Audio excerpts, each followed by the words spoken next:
Semua pun dah selesai. Okey. Sebelum kita balik, dah nak balik dah. Dah petang dah. Baik, sebelum balik, saya nak sharekan dengan korang mengenai scammer. Selepas saya sharekan video-video saya sebelum ni mengenai scammer, saya mendapat banyak feedback daripada masyarakat, kawan-kawan, netizen yang mengajar dan mencadang kepada saya untuk kita memerangi scammer. Baik, untuk makluman korang semua, scammer ini mereka memerlukan satu benda untuk menjalankan aktiviti mereka atau kegiatan mereka. Apa yang penting bagi mereka ialah akaun.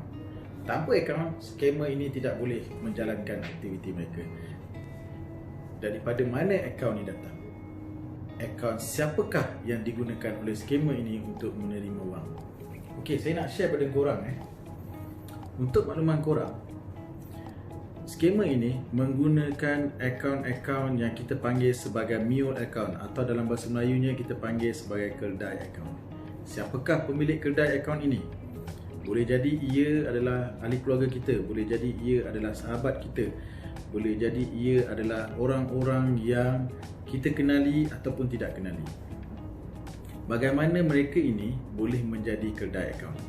Ingat, scammer tidak boleh bergerak tanpa akaun. Okey, untuk makluman korang ada kedai akaun yang diorang tahu bahawa akaun diorang akan digunakan oleh sedikit ini untuk tujuan penipuan. Mereka ini terdesak dan mendapatkan imbuhan melalui sewa dan jualan akaun milik mereka. Ada juga kedai akaun yang mereka tidak sedar bahawa akaun mereka telah disalahgunakan oleh kumpulan sedikit ini. Kebiasaannya, kumpulan sedikit ini akan menawarkan peluang pekerjaan, pelaburan, menawarkan pinjaman kepada pemilik-pemilik akaun ini. Mereka akan memperdaya pemilik akaun ini dengan meminta butiran akaun termasuk kad ATM, termasuk butiran-butiran akaun yang lain seperti password dan sebagainya. Kedai-kedai akaun ini akan ditawarkan pekerjaan, akan ditawarkan pelaburan, akan ditawarkan pelbagai imbuhan dengan syarat mereka menyerahkan kad ATM ataupun akaun milik mereka kepada kumpulan sedikit ini. Akaun korang adalah hak peribadi korang. Korang harus bertanggungjawab. Korang harus dipertanggungjawabkan atas apa yang berlaku terhadap akaun korang. Jangan serahkan kepada orang lain, jangan serahkan kepada individu yang tidak dikenali. Kepada semua kedai akaun, korang jangan biarkan diri korang dipergunakan. Korang jangan biar diri korang diperalahkan. Sama ada korang tahu atau tak tahu, kita akan mencari korang sebagai pemilik akaun. Sama ada korang sedar atau tak sedar, korang harus dipertanggungjawabkan. Korang jangan semudah itu menyerahkan segala butiran milik korang kepada orang yang korang tak kenali. Ingat, akaun korang adalah hak peribadi korang. Segala apa yang berlaku terhadap akaun itu, korang harus dipertanggungjawabkan. Tidak semudah itu korang hanya duduk rehat tetapi korang boleh dapat komisen. Korang boleh fikir benda ni. Korang boleh fikir ada something wrong di sini.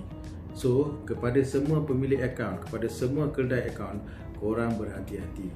Korang yang akan kami cari, korang yang akan menjawab segala persoalan. Kita kena ada ilmu pengetahuan dan kita harus ada kesedaran supaya kita tidak ditipu ataupun kita tidak dijadikan mangsa scammer-scammer ni. Kedai akaun, korang harus ingat dan korang harus tahu kerana korang, scammer ini bermaharajalela memperdaya dan menipu semua orang. Korang harus tahu kerana kesilapan korang, kerana kelemahan korang, kecuaian korang, scammer ini bergerak aktif memperdayakan orang. Korang harus tahu siapa-siapa pun individu yang ingin menggunakan akaun korang. Common sense, jika mereka tidak mahu menggunakan akaun mereka, mesti ada something wrong kat situ. Korang jangan terlalu seronok dan terlalu gembira menerima komisen daripada akaun ni, kerana kami akan datang mencari korang. Ada orang tanya, apakah tindakan yang boleh diambil terhadap pemilik akaun atau keldai akaun ini? Korang boleh lihat di berita online ini.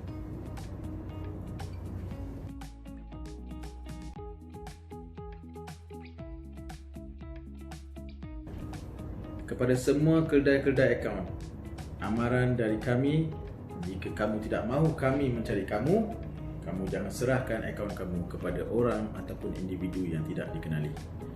Korang ingat, akaun korang adalah hak korang. Akaun korang adalah hak peribadi korang. Berhati-hati ketika korang menyerahkan butiran akaun korang kepada individu atau orang-orang lain. Guys, stay at home. Bye.